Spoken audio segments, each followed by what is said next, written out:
Martedì 24 ottobre sono le 7:30 e 53 secondi per l'esattezza in questo preciso istante. Buongiorno Regione, ben ritrovati cari telespettatori e care telespettatrici. Quest'oggi continua la nostra campagna sul rapporto tra i cittadini e la pubblica amministrazione. Pubblica amministrazione vuol dire anche pubblico servizio. Vediamo tra poco quelli che sono i servizi erogati in particolare dal punto di vista dei treni, vedremo anche quelle che sono le richieste sindacali per migliorare questo rapporto. Come sempre però cominciamo con il tempo ed il traffico. Allora ARPAV di Teolo, collegato questa mattina c'è Stefano Veronese che vedo già sul plasma, a cui do la linea. Buongiorno. Buongiorno dal centro meteo ARPAV. Stamane sul Veneto nessuna precipitazione e cielo sereno o poco nuvoloso. Sui monti ventoso per tramontana con effetti favonici nelle valli e sulla pedemontana. Le temperature in pianura sono molto variabili, tra i 10 e i 12 gradi della pedemontana e i 2 e 4 gradi tra Vicenza, Padova e Treviso. Sui monti ad esempio ci sono 7 gradi a Bosco Chiesa Nuova, Cortina ed Asiago. Il valore più basso è meno 10 in provincia di Belluno sulla Marmolada, il più alto 16 in provincia di Padova proprio qui a Teolo. Per quanto riguarda le previsioni odierne, il cielo resterà sereno o poco nuvoloso, ancora ventoso sui monti, temperature generalmente più alte di ieri e sopra la media anche di molto. Passiamo allora alla previsione per domani.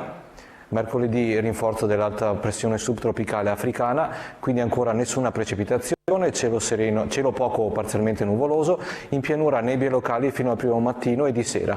Infine un accenno alle temperature, avranno andamento piuttosto irregolare rispetto ad oggi e saranno nella media in generale. Da Teolo per ora è tutto, ci rivediamo verso fine trasmissione. Luca Samadello stamattina è collegato telefonicamente dalla Polstrada del Veneto da Padova per raccontarci del traffico. A lei. Buongiorno e ben ritrovati dalla Polizia Stradale del Veneto. La viabilità sulle principali strade e autostrade della nostra regione al momento risulta regolare. In viabilità ordinaria segnaliamo lavori sulla strada regionale 11 Padana Superiore dal chilometro 413 al chilometro 414 nel comune di Venezia. Per quanto invece riguarda la viabilità autostradale, si ricorda la sospensione dei lavori sullo svincolo Mestre-Castellana in A57, tangenziale di Mestre. Gli stessi riprenderanno alle ore 21 odierne. Ricordiamo ai viaggiatori che in autostrada si deve percorrere la corsia più libera a destra ed invitiamo a utilizzare la corsia di emergenza solo per le soste effettivamente necessarie, ove non fosse possibile fermarsi in luoghi più sicuri quali piazzoli di sosta e aree di servizio. Per noi è tutto, buona giornata. E noi continuiamo adesso con le notizie, cominciamo con il primo telegiornale con Davide Calimani. Grazie Matteo, buongiorno ai telespettatori. Apriamo questo telegiornale con la cronaca. Dopo l'arresto lo scorso marzo di 4 kosovari accusati di voler compiere un attentato in laguna, il PM che si sta occupando del caso ha formalmente comunicato la chiusura delle indagini. Emergono così nuovi dettagli sui 3 maggiorenni e sul minorenne coinvolto.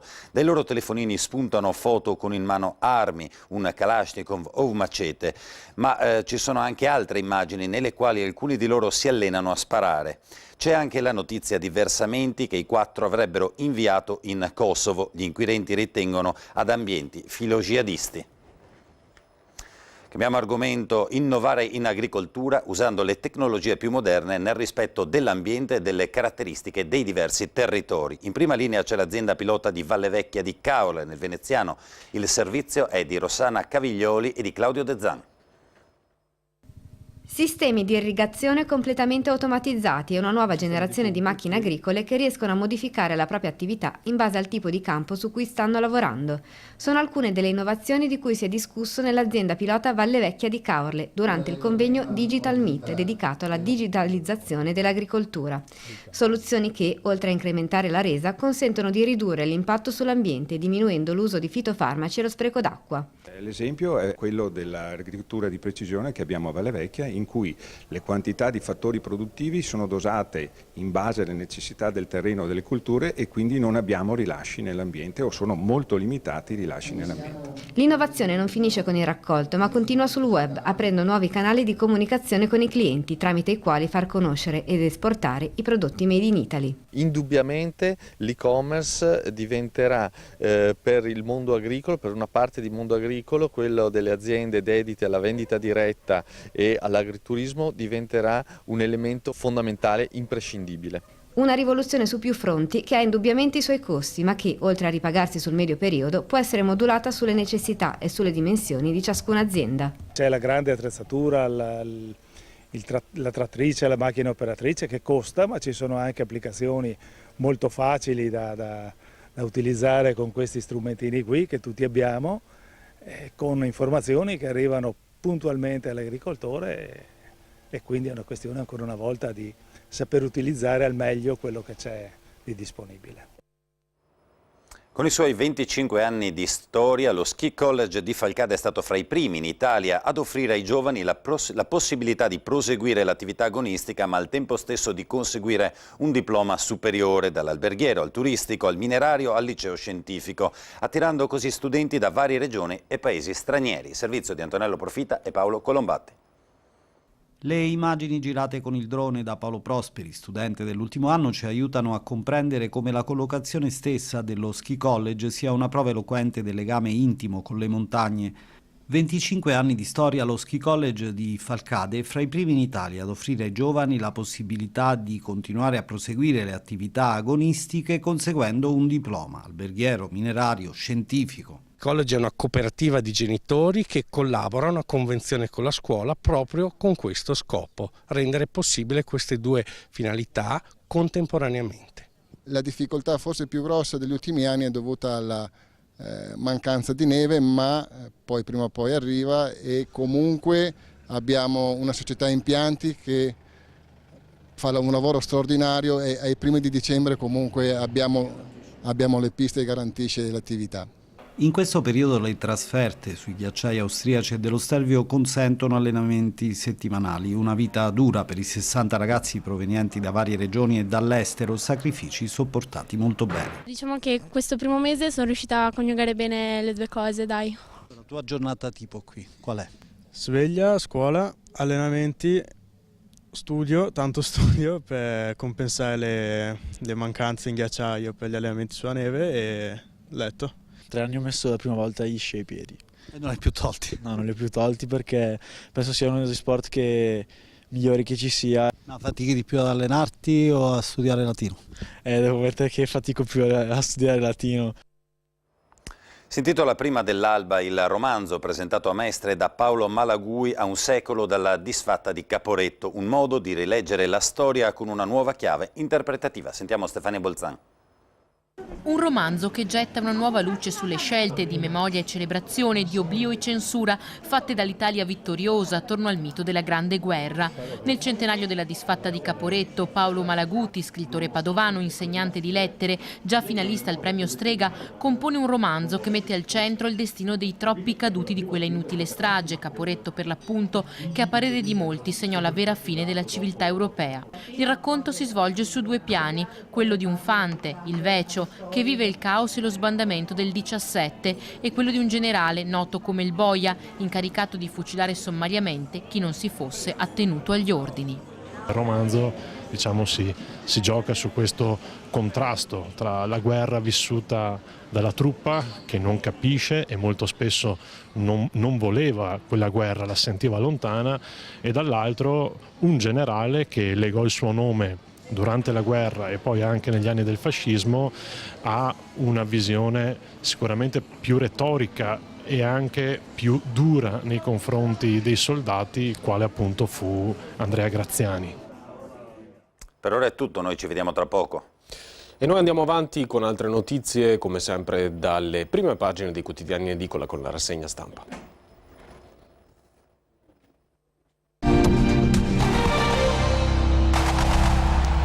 Rassegna stampa ampiamente dedicata ai temi ancora dell'autonomia, il post voto sul referendum sull'autonomia in Veneto governa un po' tutte le prime pagine dei quotidiani in edicola, anche nazionali. Partiamo dalla Stampa questa mattina: più poteri al Veneto, sfida Zaia governo, questo è il titolo. Il governatore evoca lo statuto speciale, la replica sarebbe una precessione. Oggi c'è il premier Gentiloni a Marghera, possibile l'incontro con il presidente leghista, Maroni invece è per la linea morbida, no a rafforzature, dice. Anche La Repubblica titola sullo stesso argomento in apertura: Veneto, la secessione morbida che rimane senza sbocco, Zaia, ora cambiare la Costituzione, lo stop del governo, una provocazione. Corriere della Sera, stesso argomento anche qui, in prima pagina: statuto speciale al Veneto, Zaia rilancia, il governo dice che è una provocazione. E poi c'è un articolo a firma di Gianantonio Stella che ci parla del Leone del Carroccio, la rivincita della Liga, intesa come Liga Veneta, in antagonismo con la Lega Nord. Gazzettino, parte generale, apertura anche qui dello stesso tenore: Zaia rilancia statuto speciale sull'onda del successo del referendum, parte anche la richiesta di modifica costituzionale, il governo proposta irricevibile, ma Renzi avverte non minimizzare il risultato veneto. Giornale di Vicenza, un'apertura anche qui con fotonotizia: statuto speciale per il Veneto, 2 proposte di legge pronte, progetto di legge che mira al Veneto statuto speciale, però c'è anche una vera novità, un progetto di 61 articoli che chiede a Roma tutte le deleghe concedibili. Allora sentiamo i nostri focus di oggi, Zaia e reazioni politiche, li vediamo insieme. Sotto un grande stendardo con il Leone di San Marco, il presidente Luca Zaia, affiancato dagli assessori regionali, illustra i provvedimenti approvati in giunta per avviare i negoziati con il governo sull'autonomia del Veneto a poche ore dal referendum consultivo. Ma c'è anche il disegno di legge che propone una modifica costituzionale per inserire il Veneto tra le regioni a statuto speciale. Per non lasciare inesplorata nessuna possibilità, approviamo anche questo disegno di legge di iniziativa statale. Il nocciolo del referendum ovviamente riguarda l'applicazione degli articoli della Costituzione e quindi la possibilità di avere le 23 competenze e ovviamente il federalismo fiscale conseguente. Il territorio, enti locali, categorie economiche e sociali verranno sentite da un'apposita consulta sull'autonomia del Veneto. Dopo, i provvedimenti della Giunta passeranno per il voto in Consiglio regionale. Zaia spera di avviare entro fine anno le trattative con il governo. Noi siamo davanti a un governo assolutamente in carica, ha i pieni poteri per approvare una trattativa, per firmare un'intesa con la Regione del Veneto e la Regione Lombardia. È un governo che è in grado di inviare alle Camere l'intesa e anche di chiederne l'approvazione. Dopodiché, se questo ci farà scavallare da una legislatura all'altra, ne prendiamo atto, però dire che questo governo non ha gli strumenti vorrebbe già avere un alibi per non trattare. Noi non cerchiamo la rissa, cerchiamo la collaborazione. E del referendum sull'autonomia nel bellunese, Zaia dice: I bellunesi hanno avuto un bel risultato, come dice il loro presidente, questo è un referendum non contro il Veneto ma per il Veneto. Abbiamo scelto una via regolare, pacifica, legittima, costituzionale, riconosciuta. Il leader della Lega esulta dopo il referendum veneto-lombardo e rilancia la partita autonomista. Gian Claudio Bressa ha risposto così alla richiesta di Luca Zaia di trattenere in Veneto i 9 decimi delle tasse. Il 90% è una battuta. Chiedere tutte le materie è come non chiedere nessuna. Noi aspettiamo che Veneto e Lombardia facciano delle proposte di legge in cui indichino le cose sulle quali vogliono avere maggiori competenze. Solo allora si saprà quali saranno le risorse che verranno destinate per l'esercizio di queste competenze. Mentre il ministro Maurizio Martina precisa che le materie fiscali e la sicurezza non sono e non possono essere materia di trattativa, un altro esponente di governo, il sottosegretario all'economia Pierpaolo Baretta, aggiunge che ora è bene che si avvia il più presto il negoziato tra Venezia e Roma. Si fanno sentire anche i vescovi. Monsignor Filippo Santoro, responsabile lavoro della Conferenza Episcopale Italiana, commentando i risultati del referendum, ricorda che ci sono specifiche funzioni delle regioni che possono essere aumentate, ma l'orizzonte deve essere sempre unitario in Italia e nell'Europa. Spazio ancora a qualche titolo, sempre in questo argomento, per vedere cosa sta succedendo dopo il voto. Allora, in casa PD, dal Corriere del Veneto in prima pagina: Renzi, ora serve più equità fiscale. Autocritica nel partito, Naccarato dice aiutata la Lega, errore strategico. Resa dei conti tra i Dem, Rubinato attacca i vertici lontani dalla base. Ultimo titolo per questa rassegna stampa, lo leggiamo dal Gazzettino di Venezia e Mestre, sempre in tema di autonomia. Brugnaro, sindaco di Venezia, sfida Zaia. Nuove competenze, il sindaco avvisa il governatore, i poteri sulla laguna spettano alla città metropolitana. Dossier su Venezia, dalla legge speciale agli investimenti, e oggi ci sarà Gentiloni a Porto Marghera. Bene, ci fermiamo qui per quanto riguarda la rassegna stampa e entriamo nella nostra campagna cittadini e pubblica amministrazione. Allora, dunque, ve lo anticipavo in apertura di trasmissione, pubblica amministrazione significa anche pubblico servizio, servizi offerti ai cittadini. Nella fattispecie quest'oggi ci occupiamo dei treni. La sicurezza è uno dei tanti argomenti caldi di discussione in questi ultimi tempi. Sicurezza che viene trattata da Trenitalia, vediamo in che modo con Milva Andrioli.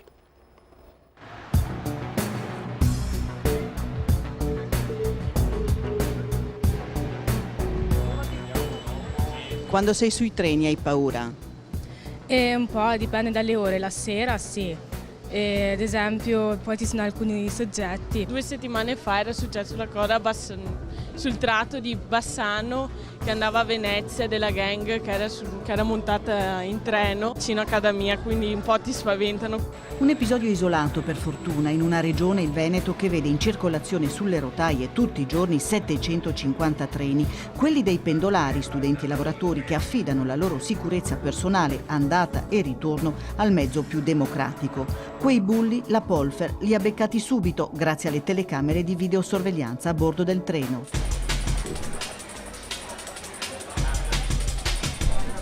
Siamo in viaggio di buon mattino tra Padova e Venezia. Questo è un TAF, treno ad alta frequentazione. Posti a sedere non ce ne sono, siamo sul 751 Padova-Venezia.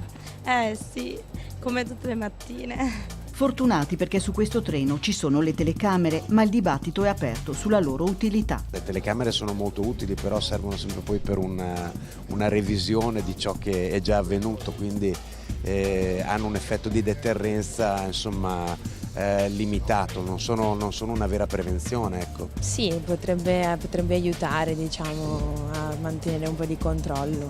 Meglio il poliziotto che passa su e giù. Il poliziotto è meglio. Eppure il Veneto è all'avanguardia. Su 28 treni di ultima generazione, ci spiega Tiziano Baggio, direttore di Trenitalia, ci sono anche le telecamere live. La videosorveglianza live dà l'impressione a chi viaggia a bordo treno che il sistema c'è ed è efficace. I clienti chiedono soprattutto maggiore visibilità del nostro personale, maggiore visibilità delle forze dell'ordine e ancora di più videosorveglianza. Dopo anni di scarsa attenzione, un investimento notevole per il trasporto pubblico locale, e la buona notizia l'ha data ai sindaci d'Italia riuniti a Vicenza il numero 1 delle ferrovie dello Stato, Renato Mazzoncini. Sappiamo che soprattutto sui treni regionali dei problemi ci sono. Il grosso investimento che si sta facendo, e che credo che sarà anche quello risolutivo, è che stiamo installando le telecamere su tutti i treni. Quindi tutti i treni nuovi che arrivano hanno già un sistema di telecamere in TVCC. Investimenti economici che non vanno a ricadere sui biglietti ferroviari? No, non ci sono previsioni di aumento dei biglietti. I dubbi però restano. Se le telecamere non sono collegate con una centrale operativa, con occhi veri che controllano il Grande Fratello, a che cosa serve tutto questo? Veramente aiuta. Sì. Le telecamere a bordo dei treni aiutano, almeno abbiamo un riscontro. Sì, vi sentite un po' più sicuri, lei che è donna poi... Ci sentiremo più sicuri con altro personale, a non viaggiare da soli, perché comunque le telecamere dimostrano quello che è successo, ma non è che mi difendono sul momento. Tutti d'accordo però, meglio viaggiare con le telecamere a bordo, si vedono gli altri e ci si vede, un modo per sentirci più sicuri. Fa piacere vedere se comunque ci si vede in un certo senso, ecco. Cioè magari ogni tanto per curiosità vedi se ti si vede, insomma. E quindi se funziona. E quindi se funziona. Bene, questo è l'aspetto della sicurezza. C'è anche l'altro della contrattazione sociale, ovvero quel dialogo che viene a mettersi tra le parti sociali, sindacati, pubblica amministrazione, sindacati che chiedono più servizi ovviamente per i cittadini. C'è il caso Treviso e ce lo spiega Antonello Profita. Maggiori risorse destinate a quelle situazioni che la crisi che ben abbiamo conosciuto negli ultimi quasi 10 anni ha lasciato nel territorio. Cinzia Bonan, segretario provinciale CISL, parla anche a nome delle altre sigle confederali. La crisi ha reso ancora più stringente la necessità di rimodulare la gestione delle finanze locali per garantire i servizi pubblici e un più diffuso benessere, obiettivo della cosiddetta contrattazione sociale che i sindacati della provincia di Treviso stanno estendendo ogni anno a un maggior numero di comuni. Abbiamo incontrato 80 comuni su 95 L'anno prossimo vorremmo incontrarli tutti, anche quelli che ci credono poco, perché il confronto con le parti sociali genera delle opportunità per migliorare le condizioni sociali dei cittadini. Lo hanno chiamato piano regolatore per lo sviluppo sociale, un dialogo in questa direzione è già stato avviato con i comuni più grandi, esempio virtuoso Treviso, dove l'amministrazione ha deciso di sostituire gli appalti alle cooperative con convenzioni stipulate con l'ISRA e a parità di stanziamenti, 1,5 milioni di euro l'anno, ha notevolmente migliorato l'assistenza e ora garantisce a 600 anziani una serie di servizi domiciliari. L'erogazione di pasti caldi, il bagno assistito, il servizio di lavanderia, le medicazioni in orario sia diurno che notturno, servizi fondamentali questi, oltre a un accompagnamento e al disbrigo anche delle pratiche burocratiche e anche a consentire a questi anziani di potersi muovere e di poter svolgere quelle funzioni anche abituali, come ad esempio quella di poter continuare a cucinarsi il pasto e che le possano rendere ancora protagoniste della propria vita. Ad incontrare maggiori difficoltà sono però i comuni più piccoli, senza risorse. Per i quali è utile spingere per fare aggregazioni, perché aggregandosi recuperano risorse e forse qualche margine in più per fare un confronto con il sindacato e provare a redistribuire meglio gli interventi può essere utile anche per quelle comunità là. Ancora notizie adesso e ancora rassegna stampa.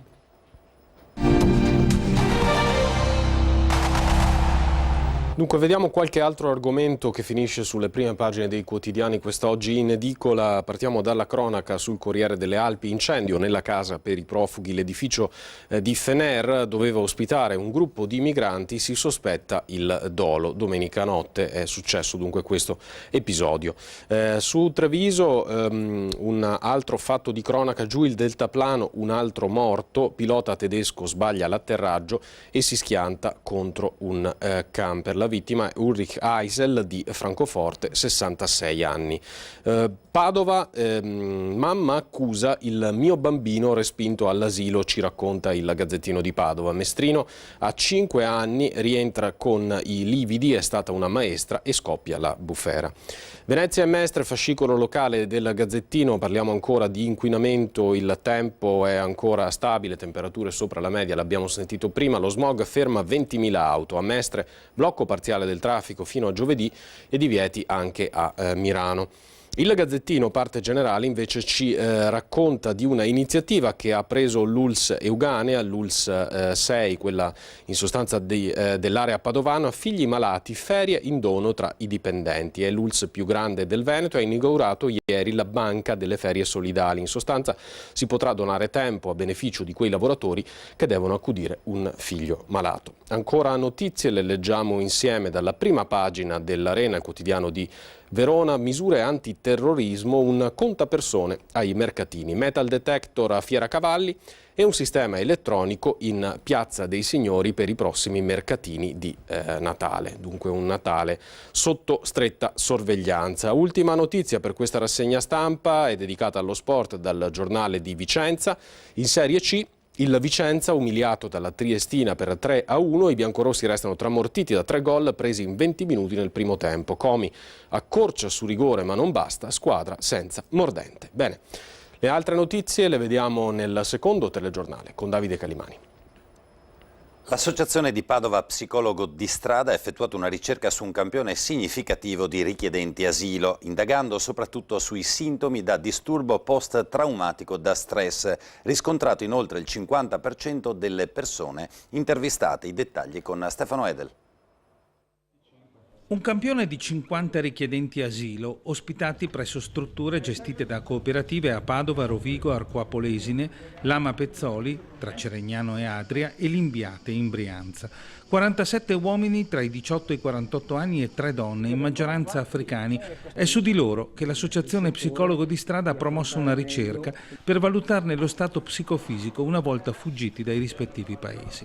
L'indagine ha riguardato in particolare la presenza di sintomi del cosiddetto disturbo post-traumatico da stress. Quando ci sono dei disturbi, quando ci sono dei problemi psicologici, psicofisici che abbiamo rilevato perlomeno nel 54% del campione che abbiamo esaminato, quindi oltre la metà, ci sarebbe bisogno di un aiuto speciale, ci sarebbe bisogno di ascolto, ci sarebbe bisogno dell'intervento degli psicologi, di operatori specializzati. Queste persone arrivano qua portandosi dentro dei grossissimi lutti, dei grossissimi traumi. Ricerca a budget zero, ci tiene a sottolineare la professoressa Laura Baccaro, presidente di Psicologo di Strada. L'abbiamo fatta perché crediamo nei diritti, innanzitutto, e crediamo nell'integrazione. Però l'obiettivo era andare a fare una fotografia della situazione, dei sintomi, in modo scientifico, dettagliato, con numeri, per poi riuscire a modulare i nostri interventi anche alla luce di creare degli strumenti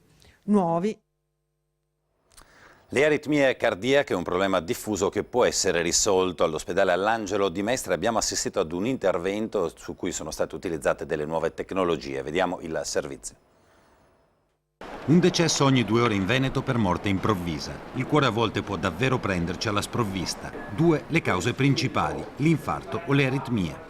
Quest'ultima tra le patologie cardiache più frequenti. Alcune di esse, come la fibrillazione arteriale, colpisce il 2% della popolazione italiana, circa 1.200.000 persone, con 150.000 nuovi casi l'anno. Le aritmie sono delle alterazioni del ritmo del cuore, per cui rispetto al battito normale abbiamo dei battiti che originano da altre zone del cuore. Le aritmie possono svilupparsi anche in età giovanile, di solito sono quelle che se operate hanno percentuali di successo molto più alte e per cui l'intervento di ablazione è preferito ai farmaci. Le più frequenti sopraggiungono dopo i 50 anni. L'operazione di oggi è un intervento di ablazione transcatetere, cioè consiste nel fare attraverso un catetere introdotto per le vene, quindi senza nessun taglio, all'interno del cuore, fare delle bruciature nelle zone che sono le zone critiche perché l'aritmia si mantenga.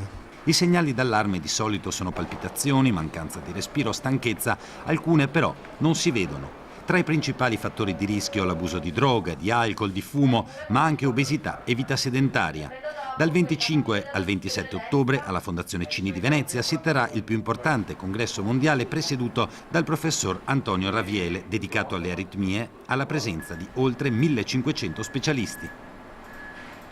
E con questo telegiornale noi ci fermiamo qui, arrivederci e buona giornata a tutti. Diamo ancora uno sguardo insieme al tempo, le previsioni per domani, ancora Stefano Veronesi dall'ARPAV di Teolo. Di nuovo buongiorno dal centro meteo ARPAV. Oggi sul Veneto nessuna precipitazione, cielo sereno o poco nuvoloso, sui monti ventoso per tramontana con effetti favonici nelle valli e sulla pedemontana. Temperature generalmente più alte di ieri e sopra la media anche di molto. Passiamo ora alla previsione per domani. Mercoledì rinforzo dell'anticiclone subtropicale africano, quindi ancora nessuna precipitazione, cielo poco o parzialmente nuvoloso, in pianura nebbie locali fino al primo mattino e di sera, con temperature che avranno andamento irregolare rispetto ad oggi e generalmente nella media. Da Teolo per oggi è tutto. L'agenda adesso con gli appuntamenti della serata.